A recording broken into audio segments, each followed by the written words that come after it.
This is an audio version of The Brief, the monthly dispatch from Design Better. Microscopes and telescopes.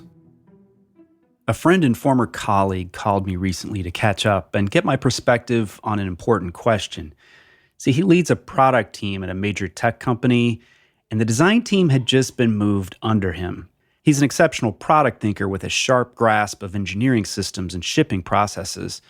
But managing designers, that's definitely new territory. Where should design really fit into our workflow, he asked me. What struck me most was that he asked at all. Too often when design moves under product in a reorg, it becomes a service function, something to be brought in after the big decisions are made, to polish the edges, add the visuals, and make things look good. And that, of course, sells the value of design way short, and my friend sensed it. He didn't want design to just support the work of engineers. He wanted it to play a part in shaping the product. That's the way it should work. So I shared what I've seen in organizations where product and design truly thrive together. It starts with recognizing that engineers and designers bring fundamentally different perspectives to the table. Engineers are microscopes, designers are telescopes. Engineers tend to be focused on the here and now. They're driven by efficiency, elegant problem solving, maintaining code, and building resilient systems. They often operate on short feedback loops. They're fixing bugs, optimizing performance, closing tickets. It's urgent, high-stakes work, especially when you have to stay late on a Friday night to fix something urgent. You need that tight focus when the fire alarm is going off. Designers, on the other hand, are more tuned to experience, patterns, and consistency. They think about how interfaces feel over time, how a brand holds together across surfaces, how a customer moves through the experience, not just in one moment, but across their whole journey. Their work often lives in ambiguity, requiring exploration and reframing before landing on a solution. These different perspectives aren't in conflict. They're actually quite complementary. I told my friend to think of engineers as microscopes and designers as telescopes. Engineers zoom in to understand near-term issues, because precision and speed matter when you're shipping to millions of users. Designers, on the other hand, zoom out to see the broader ecosystem, because coherence matters when you're building something people want to come back to again and again. They're different time horizons. But here's the catch. Most companies dramatically over-index on the microscope.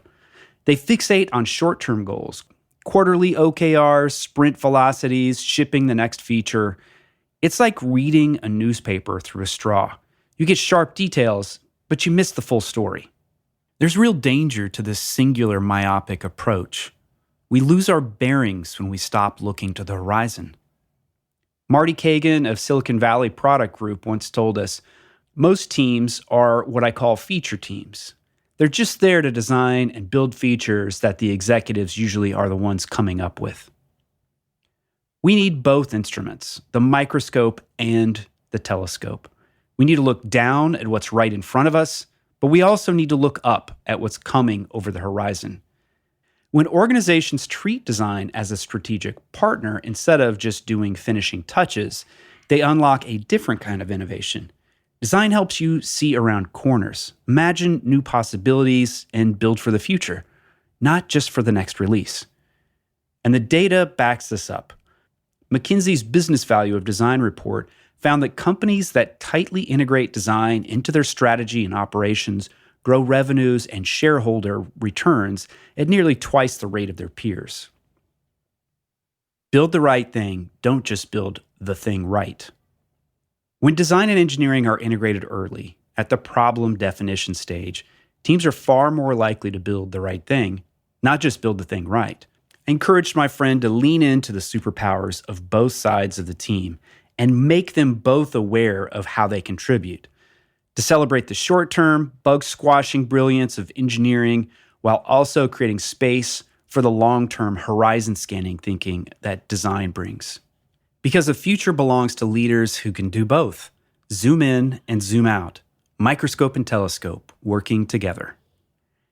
And here's the thing. Even if you're not a design leader, Understanding how design and engineering relate and how their perspectives complement one another is still a powerful thing to know. It gives you the language to advocate for design. It helps you bridge disciplines that often operate in silos.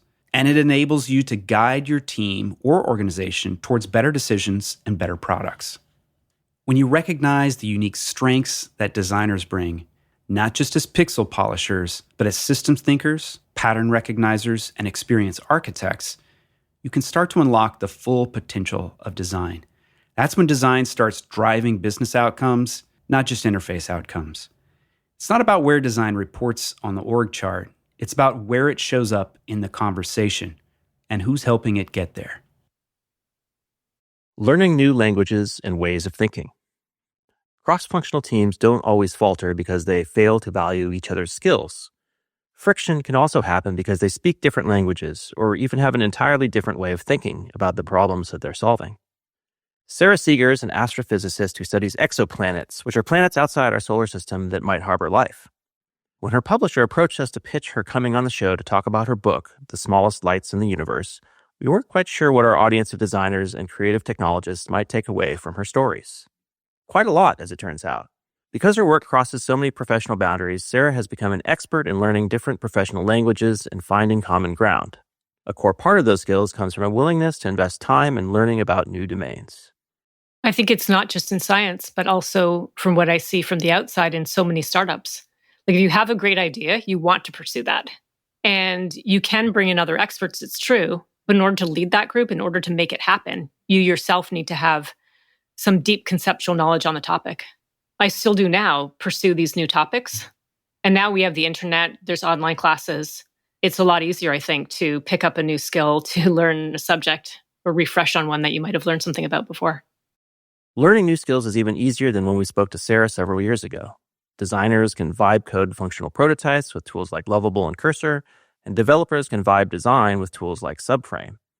Each team can now bring designs and prototypes to the table to foster better communication and collaboration.